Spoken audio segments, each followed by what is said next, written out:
Hai, halo kawan-kawan pecinta catur, dan selamat datang kembali di Naruchess Channel. Di video kali ini, saya akan membahas jebakan catur yang ada pada pembukaan Karoken Defense, atau lebih tepatnya cara menghancurkan pertahanan Karoken. Ya, semoga video ini bisa sedikit membantu. Oke, baiklah kawan-kawan, kita langsung saja ke permainan. Kita buka permainan seperti biasa dengan E4.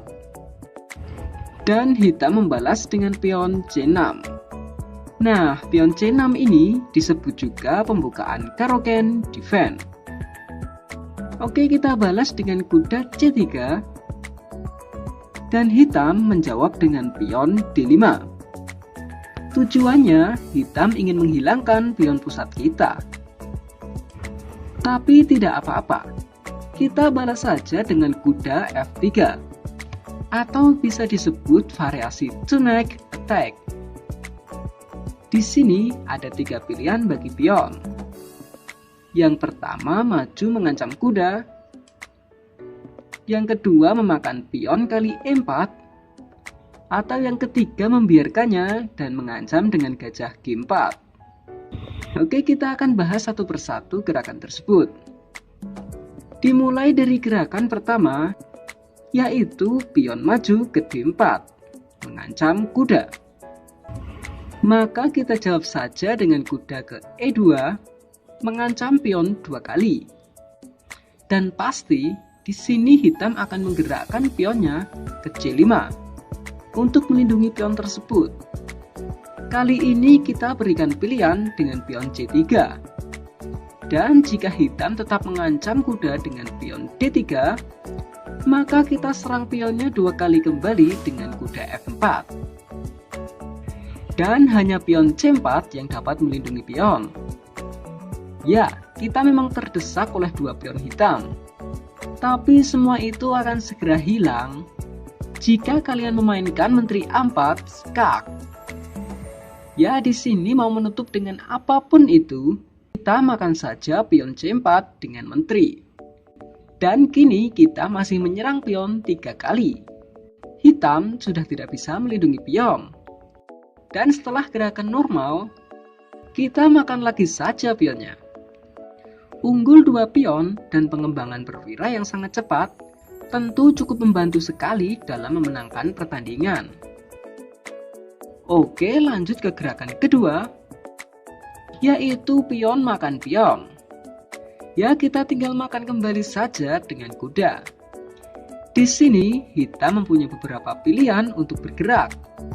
Dan saya akan membahas gerakan yang paling umum dipakai, yaitu gajah F5, mengancam kuda. Kita tinggal gerakkan saja kuda ke G3 dan mengancam balik gajah. Setelah gajah mundur ke G6, kita serang lagi dengan pion H4. Ancaman dengan pion H5.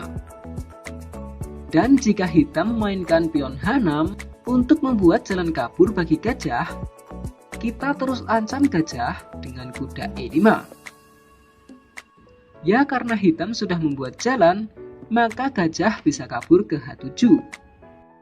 Dan kalian langsung saja gerakan menteri ke H5, ancaman skakmat pada pion F7.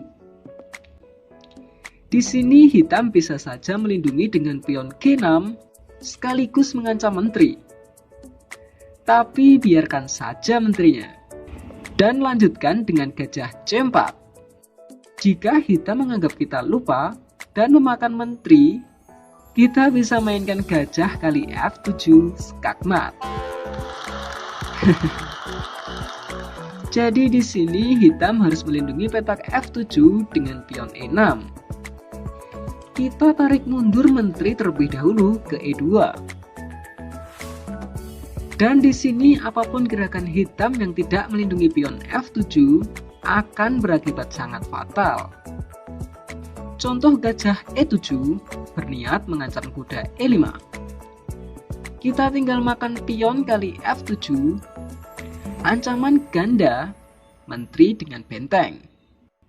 Dan setelah raja memakan kuda, maka menteri kali E6 skak. raja hanya bisa ke F8, dan menteri F7 skakmat. Atau gerakan lain yang tidak melindungi pion F7 seperti kuda F5. Lanjutkan seperti tadi, kuda kali F7, raja makan kuda, menteri kali E6, skak, raja hanya bisa ke G7, dan menteri F7 skakmat. Dan saya akan tambahkan sedikit kawan-kawan, jika di sini gajah tidak ke F5, tapi kuda ke F6, mengancam kuda kita yang sudah bagus posisinya. Maka kita lindungi saja dengan menteri E2. Jika hitam melindungi kuda yang menjaga pertahanan dengan kuda D7, maka ini cukup simpel. Gerakkan kuda ke D6 dan skakmat. Oke, kita lanjut ke gerakan ketiga, atau pion tidak memakan pion dan memaku kuda dengan gajah G4. Kita ancam saja dengan pion H3. Dan setelah gajah mundur ke H5, kita makan dulu pion kali D5. Dan setelah hitam memakan pion kembali, kita gerakkan gajah ke B5, skak. Hitam tidak bisa melindungi dengan kuda D7 karena kita bisa memakan pion kali D5. Jadi hitam harus melindungi dengan kuda C6. Kita lanjutkan lagi dengan pion G4 mengancam gajah. Setelah gajah mundur ke G6, kita ancam seperti tadi dengan pion H4. Dan pion H6 memberi jalan kabur untuk gajah. Kita gerakkan kuda ke E5, mengancam gajah, dan hitam di sini tidak boleh terlalu melindungi gajah. Misal gajah berlindung ke H7, maka kita tinggal makan kuda dan mengancam menteri. Setelah pion memakan kuda dan gajah makan pion, skak. Hanya menteri D7 yang dapat melindungi raja. Dan menteri siap disajikan kawan-kawan, silahkan dimakan. Ya, jadi di sini hitam harus melindungi kuda dengan benteng C8. Lalu kita pindah ancaman dengan menteri F3. Menyerang pion 2 kali. Dan setelah hitam melindungi dengan pion E6, maka kita lanjutkan pion ke H5 mengancam gajah. Sudah jelas, gajah di sini akan hilang karena jika gajah mencoba untuk berlindung ke H7, maka menteri kali F7 skakmat. Dan saya akan tambahkan satu kali lagi jebakan untuk melawan pembukaan karuken. Pada posisi seperti ini, selain kuda F3, kalian juga bisa gerakkan pion ke D4. Dan setelah hitam memakan pion, kita makan pionnya kembali dengan kuda. Di sini kuda B8 terhalang pion untuk berkembang. Jadi biasanya hitam akan mengembangkan kuda satunya lagi ke F6, sekaligus mengancam kuda. Kita cukup lindungi kuda dengan menteri D3. Dan di sini hitam biasanya akan memainkan pion E5. Mengapa? Karena hitam mempunyai jebakan juga dengan memainkan pion E5. Dan setelah kita makan pionnya, bukan menteri makan menteri, tapi menteri ke A5 skak. Dan setelah kita tutup dengan gajah, lalu menteri kali E5 menyerang kuda 2 kali. Dan kalian jangan melindungi kuda dengan pion F3, karena gajah akan ke F5 memaku kuda.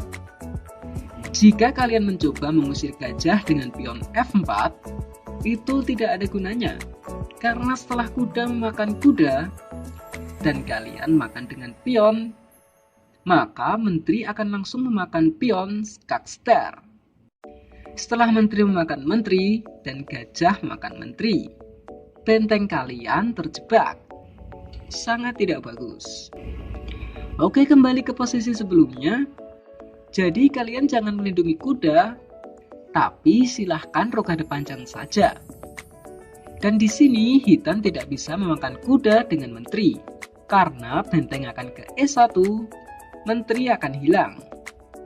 Jadi hitam harus memakan kuda dengan kuda. Dan tahukah kalian, di sini kita dapat memenangkan permainan dengan sangat cantik. Dengan menteri ke-8 skak. Pengorbanan menteri. Hitam tidak punya pilihan lain selain memakan menteri. Dan lanjutkan dengan gajah G5 double skak. Hanya ada 2 petak bagi raja untuk kabur, E8 atau C7. Nah, jika raja ke E8, maka benteng D8 skakmat. Atau jika raja ke C7, maka gajah D8 skakmat. Mudah kan kawan-kawan? Ya, mudah bang. Kalau pas main gimana kawan-kawan? Lupa bang. Jadi tips buat kalian yang suka lupa, yang kalian hafalin itu bukan gerakannya, tapi pola serangannya. Contoh pada posisi seperti tadi, jika tadi kuda memakan kuda, tapi pas main, kuda tidak memakan kuda.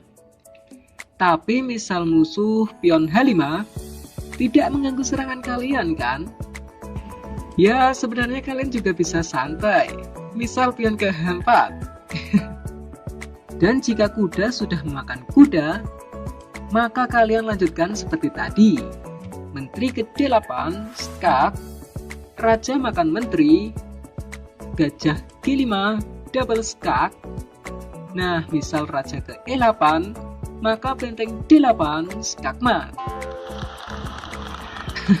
Oke, baiklah kawan-kawan, sekian dulu video kali ini.